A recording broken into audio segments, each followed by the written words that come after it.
Hey everyone, Davey Deathray here. Just wanted to jump in really quick before we get going with Bryan's interview to encourage you to click that like button if you enjoy seeing this kind of content. Hit the subscribe if you haven't yet done that. And please check the links in the description below. There you can check out Bryan's website, his music, all of his social media accounts, and you can also purchase his brand new record, Emigrant and the Winter of Death. And before I forget, please drop down in the comments section below, ask Bryan a question, let me know what you want to see more of on the channel, and yeah, without any further holdup, let's get right into it.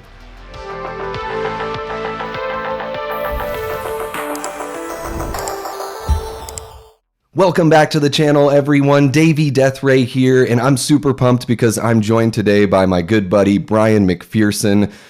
Thanks for joining us here, Bryan, and talking about your new record and, what life's been like the last few years. It's been a bit of a crazy time, but, right now you're living in the Montana area, and I know folks can go to your website. They can check out the whole biography there. So, it's not like you need to run through everything here, but can you give, folks that may be new to you or new to your music, kind of a quick rundown of, how you grew up, how you found yourself out on the West Coast, and then how you found yourself up in the tip top of the Rockies there. All right. Well, I grew up in Boston, Massachusetts, in a neighborhood called Dorchester, or Dorchester if you recently moved there. It's a tough working class, Irish Catholic, everybody, pretty diverse neighborhood in the inner city, and started writing songs as like a teenager, and there's like no musical scene in Boston. I mean, there's a bunch of in Dorchester, there's like a lot of Irish bars, but no one was playing music, so it wasn't really around. So I started to do like open mics. I would go to Cambridge, it was like very Goodwill Hunting. I'm like coming from Dorchester, which is like Southie, which is like blue collar working class, over to on the other side of the river in Boston, and you go over to Cambridge and you got MIT, Harvard, and everyone pronounces all of their R's, and they kind of looked at me like I had 7 heads when I showed up over there. But I did start to play some gigs and stuff, and eventually got plugged back into the Boston punk scene. I started to do a lot of local shows, did a bunch of opening shows for the Dropkick Murphys, and got to open up for all these other bands that I was a fan of. And eventually I decided to head west because I just kind of crave new experiences and getting out there. So I moved to California in 2010, made another record out there, kickstarted a van, went on tour, started touring all around the United States. And one thing led to another, just kept making records, kept traveling around, doing gigs, and got over to Europe, Canada a bunch, and 2020 happened. Basically, the bottom fell out of all that, and I found myself back on the East Coast for a while, and things got very stifling with the mandates and stuff as it progressed into 2021 and 2022. So I left California, and I just drove to Montana. I had nothing lined up. I didn't have anywhere to live. The only people I knew were people who thought I should die alone if I didn't comply with certain things. Man, so it got pretty real before you left then. Felt pretty alienated. Yeah. And so I came up here, and it was funny because I landed in this town called Emigrant, which is a town of there's probably like 50 people there in the winter. And I had been there 2 years prior on tour randomly. It's out of the way. It's near Yellowstone. And I found myself there camping on a couple of days off when I was on the road. So I saw the ad on Craigslist. I was in a parking lot in Idaho. The one apartment I had lined up to look at in Anaconda, Montana, I had called, and they said, "Oh, we rented that." And I was like, "Okay." So I'm in Idaho Falls in a McDonald's parking lot, having just checked out of a Motel 6, and I decided to go on Craigslist, and I saw a ad for a winter sublet in this town called Emigrant, and I figured, hey, I'm an immigrant, I might as well go to Emigrant. So I wound up at this house that I rented for the winter at a very reasonable price, and with this epic view of Emigrant Peak, and I just started writing songs. So I started cranking out these songs while simultaneously trying to release my last record, which through numerous failed talks with record deals, I landed on self-releasing. So it was just a hair-raising, crazy, very challenging time. But all these new songs came about from that winter. Because the love will have you on your hands and knees, begging and begging and begging, oh baby, please, until morning time comes and it's lonesome time to leave. So let's go!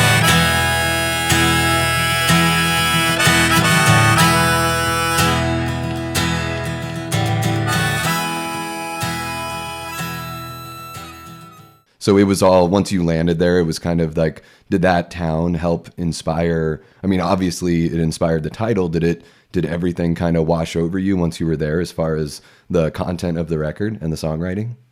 Yeah, I very much felt like I was on the run in 2020 and 2021. I had a bunch of people trying to make me do something I did not want to do, which I was vehemently against for my health. I have a heart condition, and it didn't take too much research to see all of the heart side effects. So, and to get dogpiled like I did with my own online community, and then to have the mandates go down in my hometown and to go down in Los Angeles. I couldn't leave. I couldn't go to Canada. I couldn't go into a restaurant. All of a sudden I had to show a card. If I wanted to go to a movie theater, I got to be in this independent film, and to go and see it at the opening, I had to show a card, and ended up sneaking in. It very much felt very isolating, horrifying, like a science fiction movie. And so I had packed I had a storage unit in LA for like 10 years. And so it was very symbolic for me to get rid of that storage unit and P.O. box. So I basically packed up. I threw everything in my Prius. I threw a bunch of stuff out, and I drove up here, and I landed in Emigrant. And the woman who showed me the place was like, yeah, nobody cares about your V status or any of that. People are just like, whatever, you do you. And I was like, okay, I feel like I can breathe here.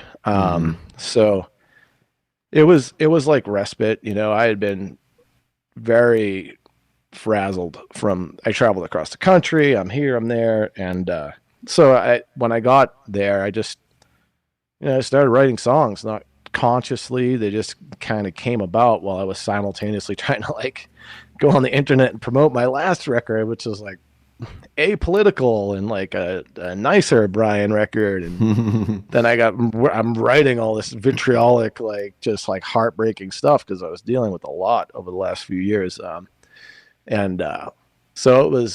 it was a time, that's for sure. I didn't know anybody, and I'm just like in this house in the middle of nowhere. There's like grizzly bears in the hills, like elk roaming by. I'm from the city, and it was just a wild trip to me. The record was inspired by the last couple of years and some of the emotional turmoil I'd gone through, personal relationships and romantic relationships, and the government and tyranny and oppression and all that stuff. So it all kind of just was like blah. So then I didn't record the songs until the following winter, last winter, when I went back to that house and with this microphone and a 58 and just set up and just played the songs. And and that's what we got. I've got 4 broken hearts and a mouth full of gold. I took what I took, and you bought what was sold. And all of the punks now love the government. They stick needles in their veins and they love it. Well, not much has changed. They still want to die young, believe all the lies, having no fun. Well, I live on the run and I'll go off the grid. I got no interest in your Pfizer or Sid, no Moderna or Nazi, your tyranny. Blind eyes can't see, I'm not you, I am me, and I'll live free, and I'll die pure, and I won't eat your poison and pretend it's a cure. You know, I'm curious to know about that writing process and the rehearsal process, because, you know, there's definitely a rawness to the tracks on the record. You know, they sound really fresh, but obviously, you know, certainly you've rehearsed them and everything's been, you know, written in practice, but there is something so fresh about it. So how long is that process for you? Like when you write a song, how long do you sit there and, you know, rehearse it before you're ready to start laying down tracks and you're feeling good about all the decisions, you know, that you've made artistically? Right. That's an awesome question, because I think a lot of people think you just kind of write a song and record it and produce it and release it and put it out in like 3.5 minutes. And like, what took so long, you know? Yeah. You just sit down and pluck your guitar and it just all comes to you magically, which maybe sometimes, like I've had that experience where sometimes, yeah, maybe you write a complete song in a half hour, but I'm just, you know, especially that's actually how I do a lot of writing. A lot of my songs, the songwriting happens pretty quickly, but it's the rehearsing and the molding of the performance, which takes a while. It's like the song is like cutting up all the ingredients of the soup, you know, and then I put it on the stove, and then the rehearsal is like letting it cook, you know, and then taking a step back and what do I have here? And so that can take a long time. I mean, this time it was about a year since I had written the songs, and you know, I was in the unfortunate circumstance, like a lot of people don't understand, like as an indie artist, you do everything. You don't have a team that's gonna like promote your current album, book a tour, you know, do all it, and all these things are full-time jobs. So it's like, how do I find the time to do due diligence to promote my last record, rehearse the new stuff, you know, book some tour dates, play some gigs, and then at this time work a job? It's a lot. So, you know, it took about a year of letting things kind of stew, and I wasn't even going to put this record out. I was kind of like, you know, let this just be my therapy record. I don't want to get into this fight. I'm tired of fighting. I'm too old for this shit. Like, I don't want to argue on the internet. I don't want to get into a vaccine debate. Like, I didn't want to do it. You know, I didn't want to do it, but I had to do it, you know, because I like wrote the songs for a reason, you know, like I was directed to a place called Emigrant. I was an immigrant, you know, and it was just like, it just made sense. And I'm like, who am I anyways? If I'm a singer songwriter and I do this thing and then I don't release it, you know, like I'll just release it. I don't care if people unfollow me, you know, and it stings a little. You're like, okay, see you later. But you know, I'm not going to not be honest. You know, it's not what I do with my music. And, you know, if for everyone who leaves, like there's an open spot for someone to come along and listen to the new stuff. He said, lay it on me now. Please be kind. I'll fall in love someday.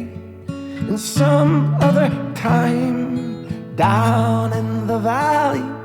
Safe from the sun.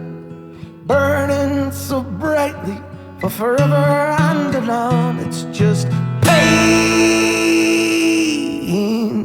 pain, pain in the universe. Just pain, pain, pain in the universe. You know, I rented the house and set up all the stuff and recorded. And then it's like listening to all the takes, you know, which take works, because it's a live record. Like, it's not like I wasn't tracking things one at a time like I did guitar and vocal. So it was like, I wanted to get the best performance. So you're listening to all the performances, which ones work, which ones don't. And then I added a lot of like subtle production to kind of beef things up, doubled some vocals, harmonica, some atmospheric sounds to kind of set the tone of, this is like wilderness but meets technology, which kind of adding to the vibe. So that I did pretty much over the last summer, and no one had even heard this record. I've been working on it for almost a year. And usually in my records, I'm playing stuff for people. No one heard a thing. Yeah. And I finally played it for somebody, and they were like, oh, they like cried on a couple songs. And then I started to play it for other people. And I sent it to a friend of mine who's, in the music business and in the punk world. And I'm like, there's like 2 people I know who I think might not like call me terrible names listening to this album. And I sent it to my friend, and he was like, oh, it's awesome. And he sent it to a couple other people, and I got connected to some other people who are like-minded, who've been through some similar experiences. And I got okay, I'm like, I feel a lot more comfortable now putting this out. So, and then I did the crowdfunding campaign, which is like, every step of the way. I had released Live Free or Die, which I knew is like the most polarizing song on the record, or one of them. Like, I'm like, I don't want to let anyone wonder, what this record's about, or, I'm like, here it is. Like, you guys shit on me for years, and made me feel this way, like this is this is a reaction to that, it's like, and so I'm like, this is what I do. Like, let it, what's the term? Trigger some people, like, hey, good. So I did that, and I got a lot of positive reactions, but definitely a lot of hate. A lot of people like, oh, I'm never going to listen to you. You're horrible. How could you say these things? And I'm like, I don't know. I mean, you maybe chased me like a lab rat for 2 years. So it kind of upset me a little bit. And that song has, there's a lot of, personality. I think it's a good song as like a first single to represent the album, because it's got the, the somber backdrop of the lyrical content, but also, you do have a great sense of humor that you're able to put out there. So I think that you've got this really cool, like tongue-in-cheek, flip you off, sort of disarming yet charming kind of way of approaching that. And thank you. Maybe that's me because I relate with what you're saying on the song. But I think that that's something that has come out in all of your music, ever since I've seen you perform, that you've got, there's some songs that are about some really serious topics, but you also have your tracks or your moments in your tracks where you kind of take the piss out of it a little bit. And I try not to take myself too seriously, it's like, I'm not saying I'm right, I'm just saying, I'm expressing, this is like what we're supposed to do in a free country. Like, freedom of expression, like, get it out, but we're not there these days. It's like, there's certain things you can say and a lot of things you can't. You were talking about the, the ambient tracks. I wanted to get back to that really quick because, on the record, I noticed on a handful of songs here. So like, One Human Being in the World, Died Suddenly, and All Are Dark. I noticed like they really have got those, the kind of the arrangements in the background. So, when you make those decisions in the studio, you lay down your guitar and your vocal at the same time, like you said.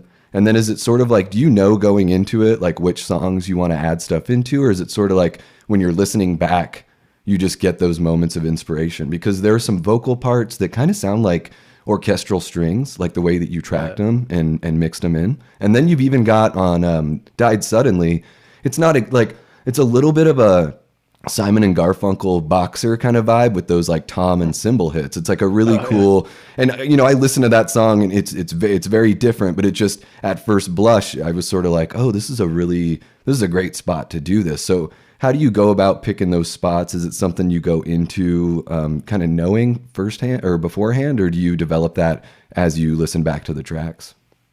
I think both.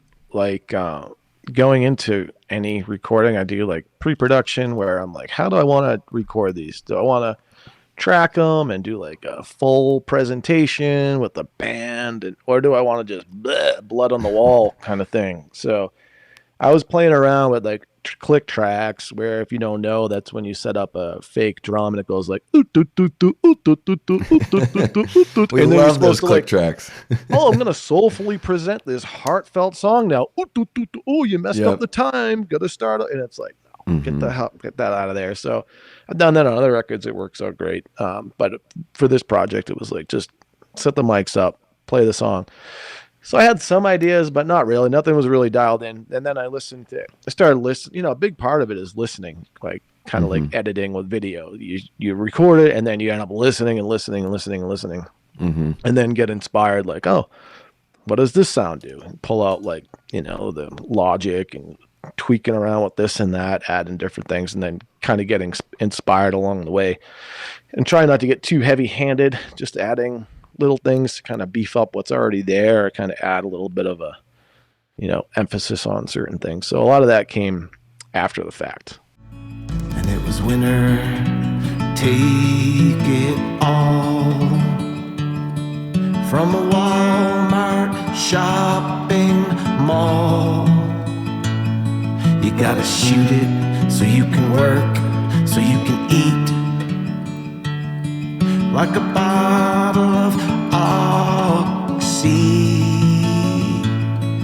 No one can hear them scream when they die suddenly. No one can hear them scream when they die suddenly.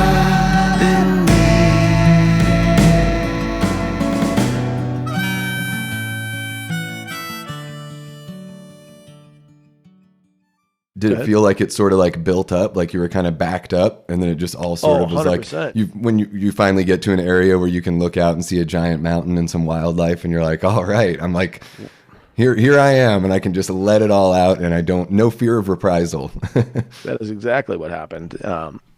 So I, you know, and like this is a therapy record. I wasn't even. I was like, I don't even, like I said, I don't even want to go there. I don't want to fight with people online, you know. So I wrote it just for me. I recorded it just for me. I wasn't even gonna. I was like gonna burn it, you know. Like, and so yeah, that song just I vaguely recall writing that one, but it was you know, came about in maybe a couple hours or something like that. And while I was writing it, I'm like, oh, Yeah. this is not one people are gonna like. You know, some of my old friends are really gonna get pissed off by this, but tough shit. Yeah, that's a really interesting thing too. You know, one of the things I was going to bring up at some point, now is the perfect time, is, you know, the backlash, you know, some people coming out of the woodwork that just seem to, I don't know if they were really like paying attention to what you were singing about before, and maybe they just missed it. But to me, this sort of, no, I'm not saying like same old Bryan, like, oh, it's just another album by Bryan, but I just mean same old Bryan as far as like, here's a guy that's always been, you know, fearless and honest, and just kind of, you know, the genuine article, I feel like, when I listen to your music. So, and especially, you know, politically, as far as I've always felt like you're somebody that is, you know, a healthy distrust for the establishment.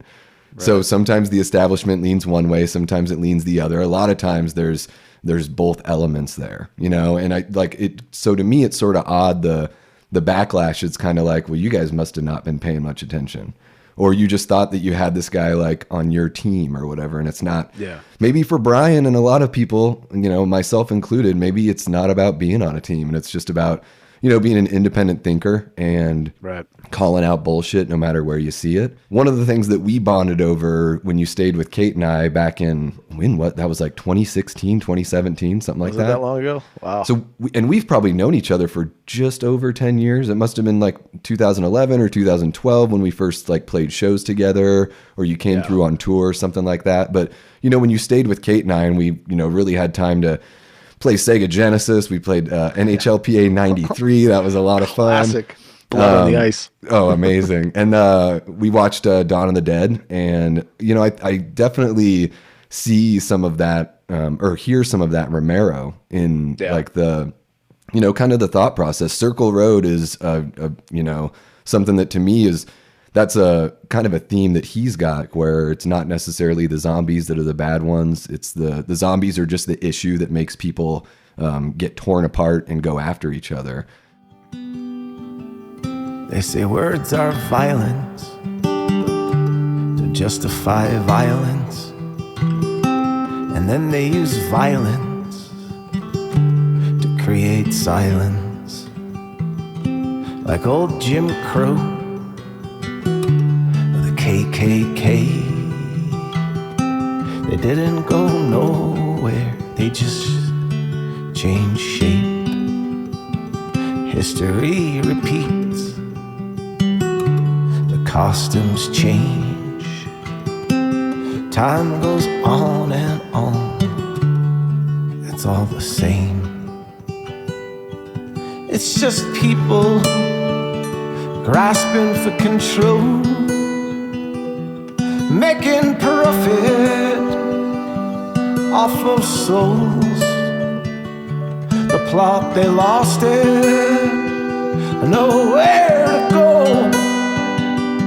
We're going nowhere on Circle Road.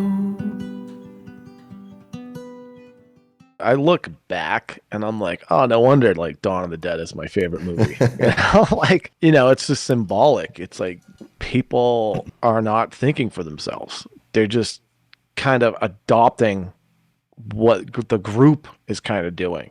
Mm-hmm. And, you know, like Dawn of the Dead, thinking about it now, it's like, you know, going after the individual with these groups of people who you're thinking the wrong thing, you know, and kind of the feeling of the last 5 years or so where watching like the freedom shift from the left to the right, in kind of watching freedom of speech being a left-wing issue to now being a right-wing something that is valued is like, I didn't see that coming, you know. It's left me quite alienated.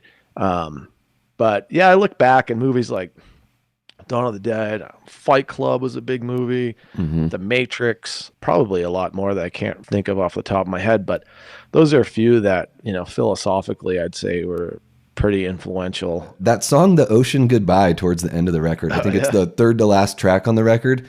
You almost find, like, as I'm listening to it, you know, for the third or fourth time, I'm like, God, Bryan is like almost rapping here. It's almost like a rap kind of rhythm. And then also there's that playful, you've got this like, it sort of reminds me of something like Billy Joel. Like, it's almost like this song is kind of like your short and condensed, like, we didn't start the fire kind of like, you know, where you name all these things, you've got that syncopation of your vocal. And, you know, you had mentioned earlier that you want to make sure that each track fits within the record, but also brings something new.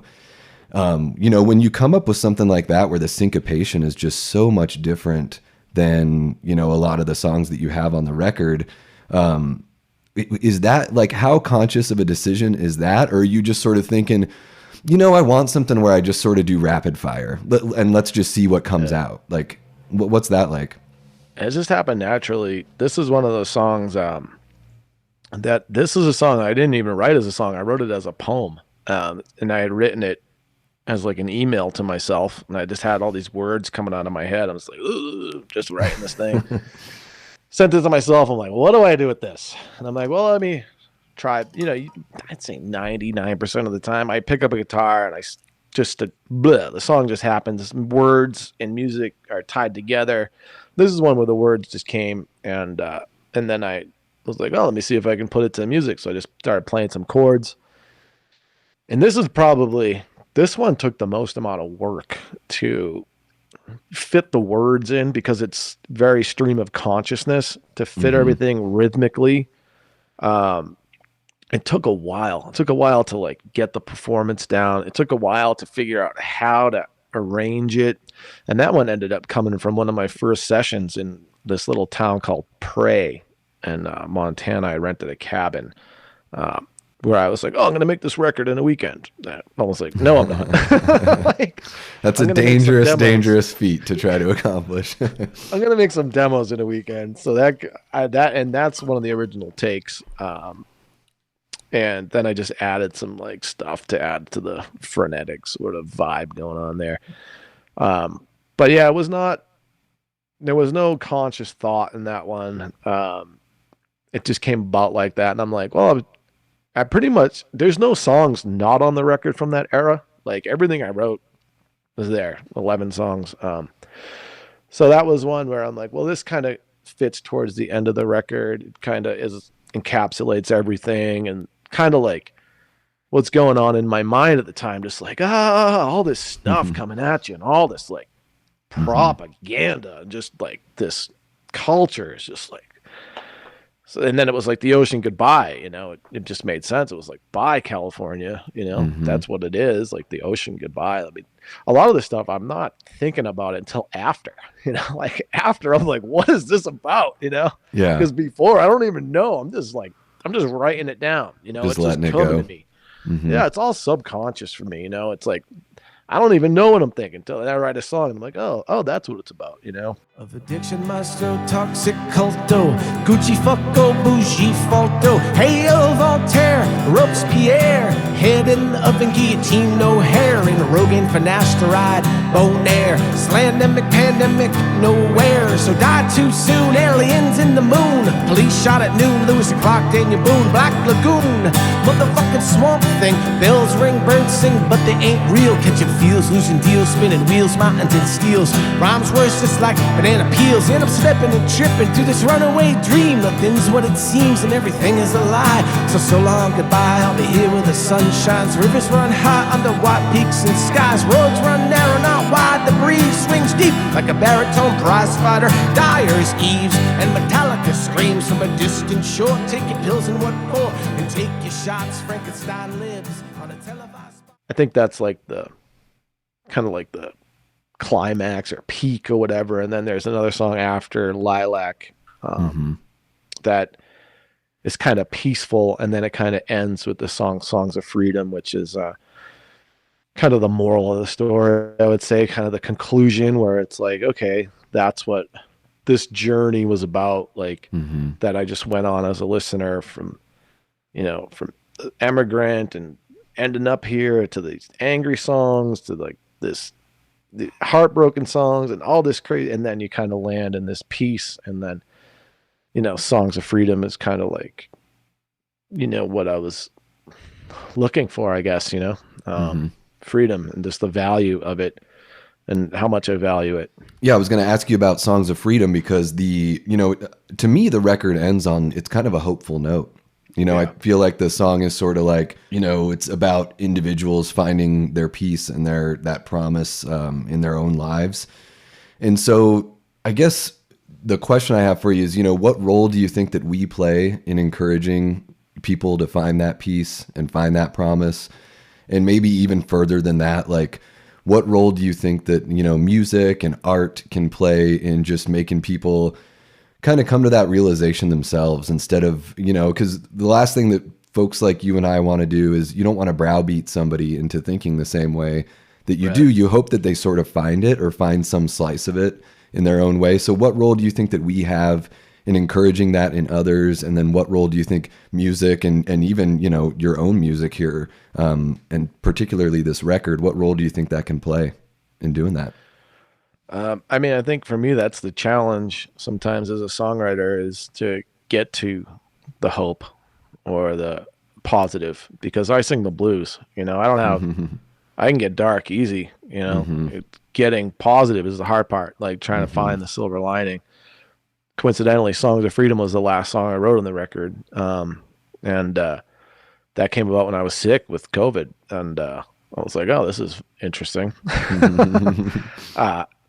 And it did offer like the most resolution and hope to end the album on like a bright note. And I think it's just up to everyone as an individual in your life.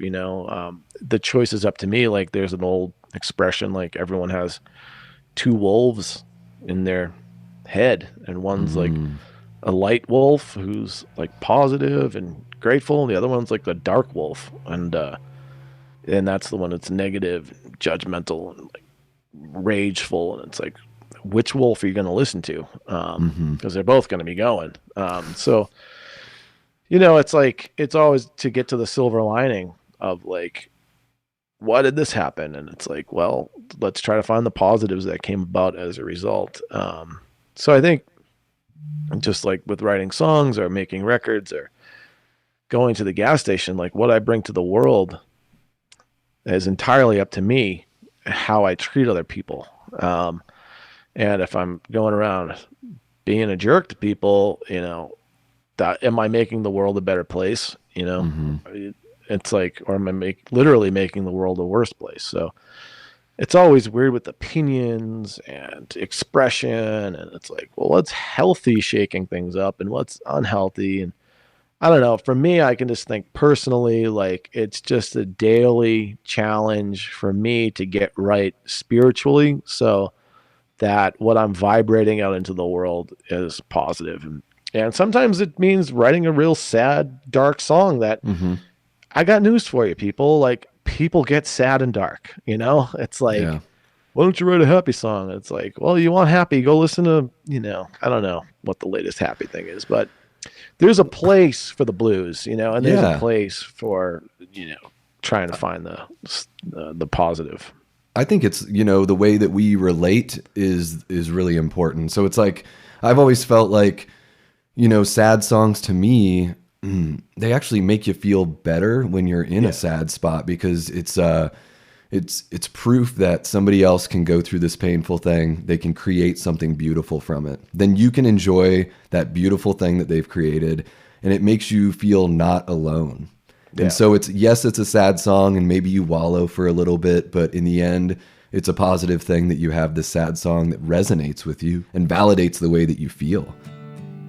She can hear clearly songs of freedom in the breeze, and she can sing.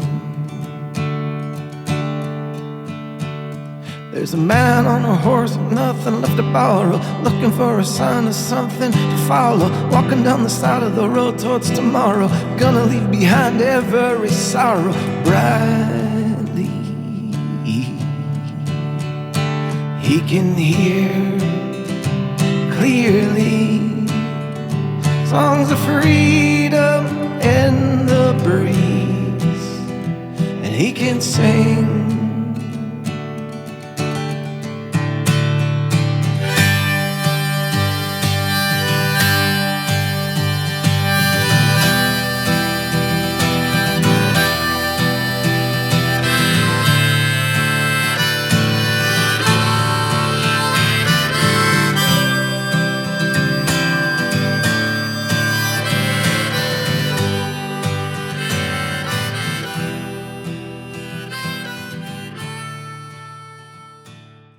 And that's kind of how the record ends, is it sort of ends with this hopeful acceptance of, you know, everyone's kind of looking for that freedom, and that, you know, I think it is a really nice positive note. And I also think when people say like, write a happy song, I'm like, well, the way that Bryan writes a happy song is to write one that's like, hey, F you, but in a really fun way, you know, like that's a Bryan happy song. So if they can't handle that, then I guess they're just not meant for them.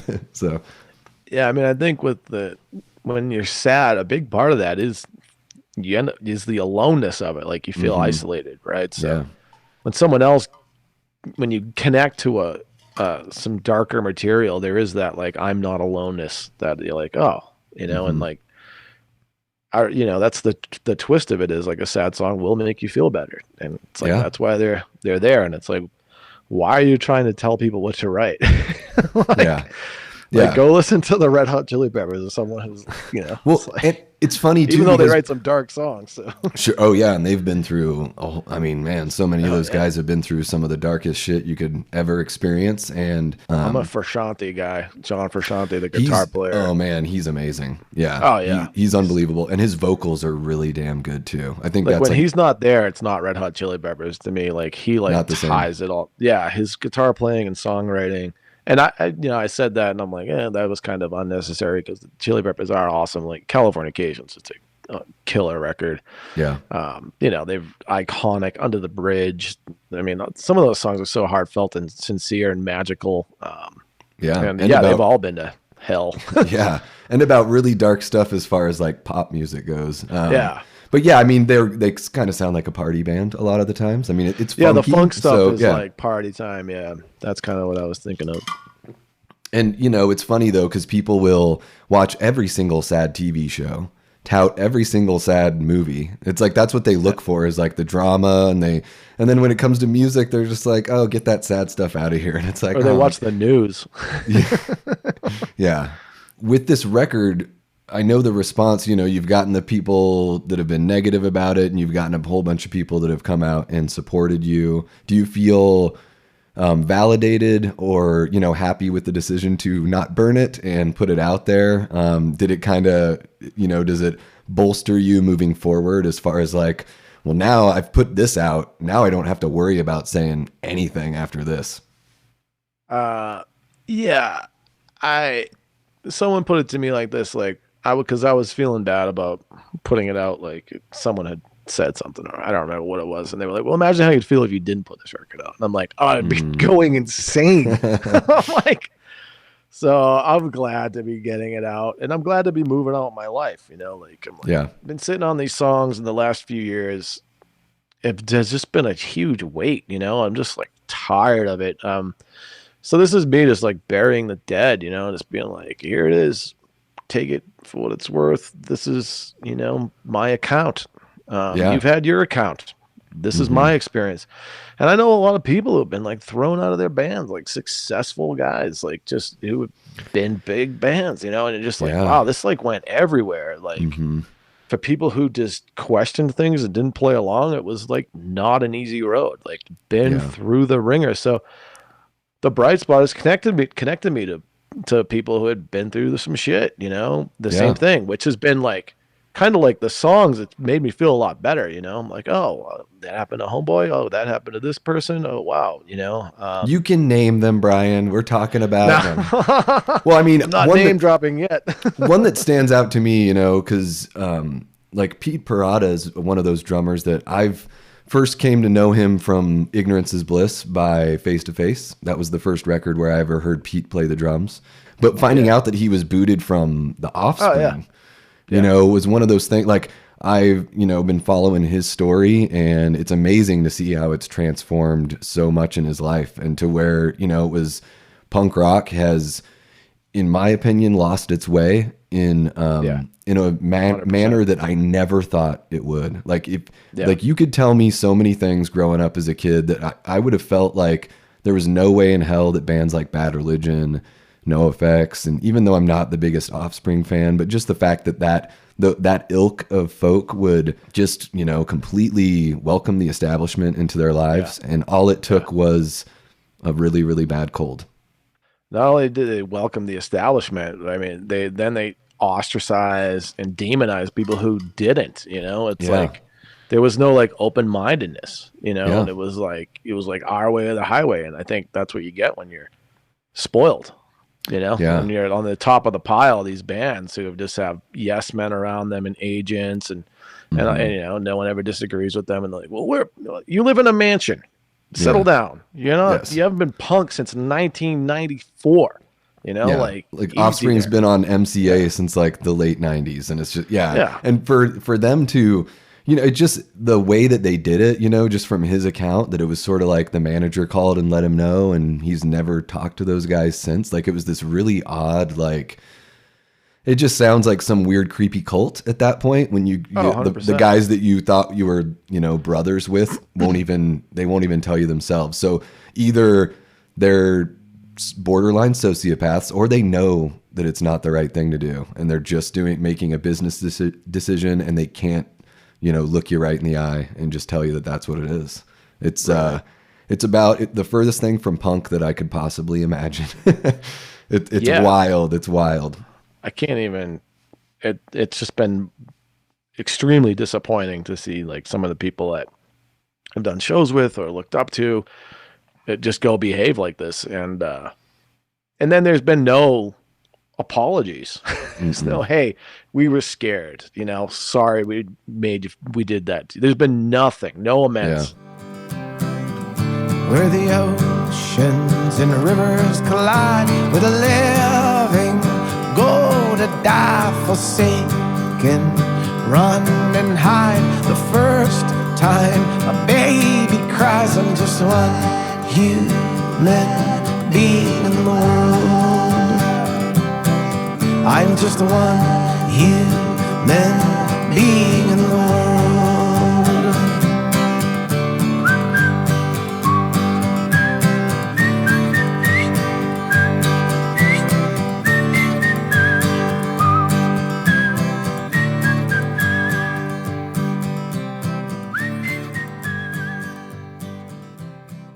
But on my side of the street, it's like I have to practice forgiveness and be like, look, whether or not people apologize is not up to me. Like, I just need to forgive them for my own well-being. Like, let them out of the prison of my mind where I'm condemning people for their behavior. Like, I got to remember, like, people are scared. And a friend of mine put it really eloquent. He said, these are people who are a victim of a psyop, you know? And I'm like, oh yeah, like they've been like buried with this narrative. It's been pumped through everything with shutting everything down, and then the lights, you know, in LA and Boston, there's like flashing lights, COVID on the highway, everywhere you go, no toilet paper. Everyone's, you know, it's like, never seen anything like it, obviously, you know? So a lot of people react in a lot of different ways. I mean, I held tight to my principles, and, you know, I trust the science that's right in my face. You know, I had 5 friends have heart issues afterwards. And I had a family member lose his mind for 4 days. You know, literally couldn't remember anything, had to be hospitalized. I'm like, you know, I'm going to pass on that. You know, I think a 99.9 survival rate, those are some good odds for me. You bring it up on Died Suddenly. You bring that up where, you know, we see all these people dropping off like flies. And when you and I were growing up, if a celebrity died or an athlete died, they usually put the cause of death somewhere in the article. And now it's just like, oh, this guy, this 25-year-old college athlete, like just dropped dead. Or this actor that's like 55 years old or 60 years old just died. And we're just not even going to like discuss it. Like they just died. Don't worry about it. And very rarely will they even mention, you know, it's at this point, it's like you're looking for an actual reason that's like, oh my God, they got cancer or something. But when they don't put it in there, I'm like, you know what most of us are going to think that it was, you know? You know what it reminds me of is like when the police have like corrupt cops and they go, hey, we're going to investigate this. And you're like, really? Yeah. The police are going to conduct an investigation of themselves. That's like asking the medical industry to investigate like vaccine injuries and deaths. Like it's a lot easier for people to continue to believe lies than to admit that they've been lied to about pretty much everything, you know, because if you're like, well, they lied about that, then all of a sudden everything is suspect and your whole world collapses. You're like, wait a minute, I'm $300,000 in debt with my education and my house and everything's a lie. Like, no, you're the one who's lying. It's like, you took this everything to lose. Yeah. It's completely understandable that people felt the way they did at the time. Things were really scary, you know. March, April of 2020 was frightening for everyone. So, but at the same time, it's like, here we are, you know, almost 4 years removed from that. It's okay to go back and look at it with fresh eyes and say, all right, yeah, mistakes were made. It's not even about saying that like you were wrong. It's just admitting that, you know, there was a rush to judgment and we know better now.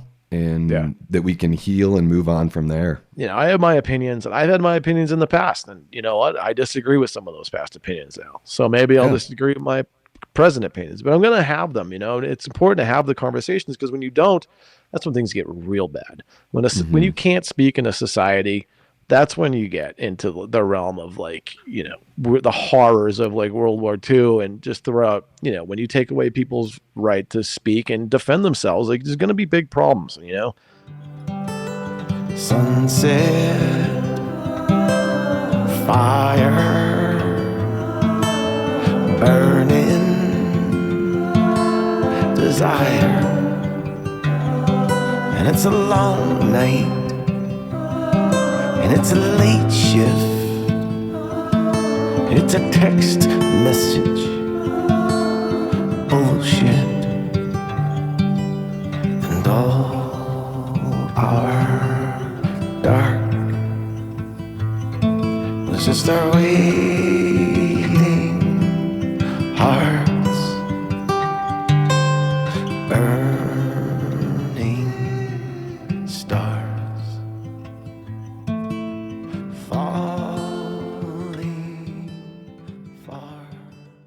I say one good thing that kind of come about from all of this is just reconnecting with you, connecting with other bands and artists who are kind of doing similar things, like the Defiant.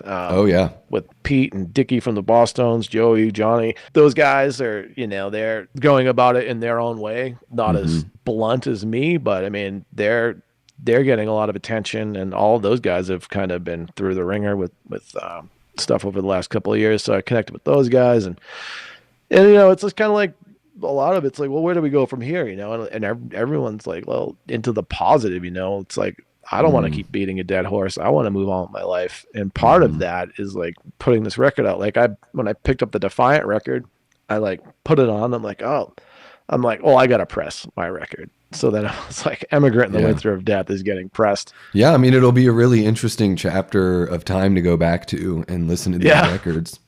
Yeah. And, moving forward and doing something positive, like from here on out is, a really good, healthy attitude to have too, like you said, your piece, and it's there for everyone to look at forever. And they can say that it's funded by Fox News if they want. But it was actually partially funded by Davey Deathray because I pre-ordered an LP. Hey, thank you. I just want to throw this out there. If anyone from Fox News is listening, my email is bryanmcp@gmail.com. I am accepting sponsorship deals from what about all right-wing outlets? What about you? So I had mentioned, I think on Twitter or something, I was like, Bryan, you and Tom MacDonald are the only punk rock acts in music like anymore. Have you ever heard any Tom MacDonald songs? I have, yeah. Because that guy cracks me up. Yeah, cracks me up, but also inspiring and really smart and really has that sardonic sense of humor, just really cutting. So maybe there could be a Bryan McPherson, Tom MacDonald crossover. We'll get it happening. Hey, you never know. Then I'm sure people will hate me for that too. It's like these versions of self you get attached to, and it's like, are you willing to like break away and just be yourself? Or are you going to remain frozen in time of this past self that has approval from people? Or are you just willing to I think that's kind of the hurdle as an artist that we have to like break through every time we like create something. It's like, we're going to just set aside all the old stuff and this is the new stuff. And then one thing, if your politics have never changed, are you really ever thinking about anything? Because it's not religion, it's just not like I'm like, life changes, circumstances change, the world changes, like everything is changing, like, and I'm holding on to this belief system, where, I've always been like, how is everyone on either side of these things all in agreement about all the issues on all the sides? Like you see the signs, we are this, that, this, that, this, that, and this, and you're like, how do you just agree on 50 different? Well, they don't agree. They just join the team, and I'm not really a team guy. I'm a solo act. You are, yes. My dad always told me there's 3 types of awareness of self, awareness of others, and awareness of the situation. And I think it's really rare for people to have all 3, let alone 2.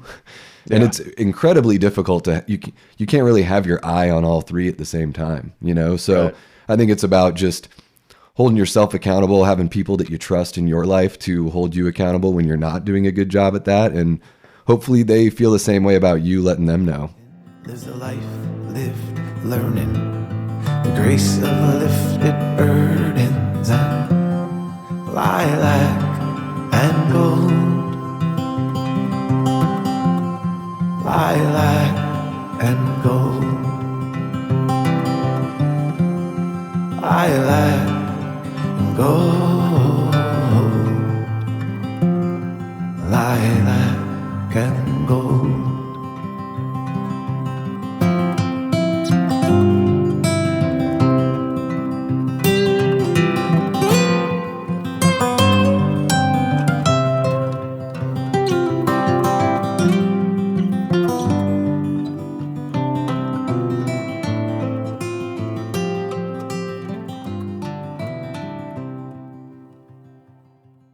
When I did that RFK fundraiser, I was like, okay, this is going to be a good barometer of how my new record will be received. Then I got the comments of like, how could you do this RFK thing? And I'm like, oh my God, like how, and then you look them up online, and Google has it so that all this defaming, all this propaganda about that guy is like front and center. And it's just like, you can see how everything's just getting manipulated with the internet now. I mean, you can't even do a Google search. Everything is just, rigged for their. Well, they just direct you to what they want perspective. you to see. Yeah, to see somebody like him, who I'm like, man, 20 years ago, this guy would have been like elected he would have been given the nomination like that. Did you get to meet RFK playing at that thing?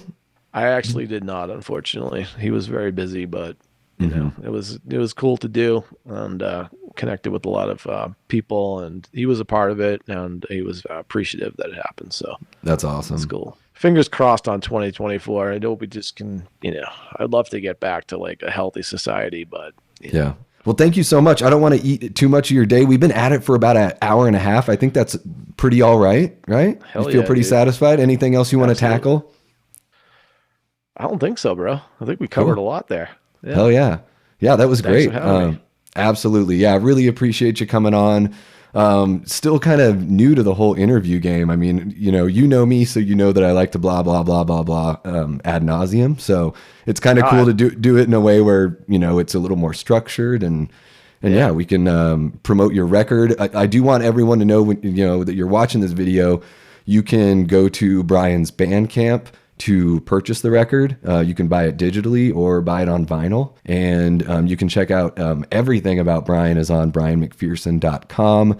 There's a whole bunch of different ways to spell McPherson, but it's right at the top of the thing here. It's right in our backdrop. So no excuses. The full bio, all the music, the pictures, tour dates when you got them, they can find them there. And of course, you can follow Bryan on social media. So I'll have all those links in the description below. And yeah, again, thank you so much, Bryan. I hope that 2024 is an awesome year for you. I hope the record just pops off, and that people, that are wary, give it a chance, and, open up their hearts to a really beautiful collection of songs that you have here. Thank you very much, Davey. I really appreciate it, man. Great talking today. Thought you did a great job with the interview. Great questions. I appreciate it. Oh, yeah, it was fun. Just try to get better every time. That's the goal here. Anytime I put out a video is if I can get just a little bit better, whether it's a thumbnail, performance, I think, one thing that you can probably relate with is when you're doing creative stuff, you're constantly like trying to find your voice. It's like you never really reach the end of that journey. So here on YouTube, it's a little bit different than when I was doing music, but certainly, trying to find that voice and my own little corner here. So I appreciate that. And yeah, let's talk soon after the record pops off, and we'll be promoting it. Guys, check out the links, go buy the record, listen to it, share it with your friends. I think this is important stuff that we should be listening to connect with each other and, enjoy the perspective of somebody that left so much turmoil, found some peace, and then was able to articulate it so well and give something for you to share that experience. So we'll sign off with Bryan now, but hopefully we'll have him on again. And yeah, we'll be promoting the record as we go. Thanks a lot, Davey. Appreciate it.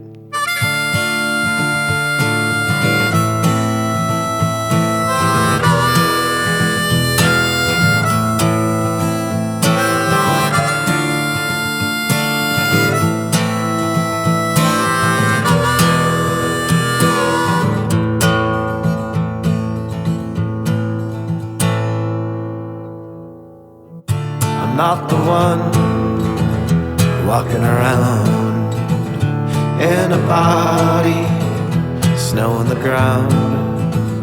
Listen closely, there is no sound. The king of no one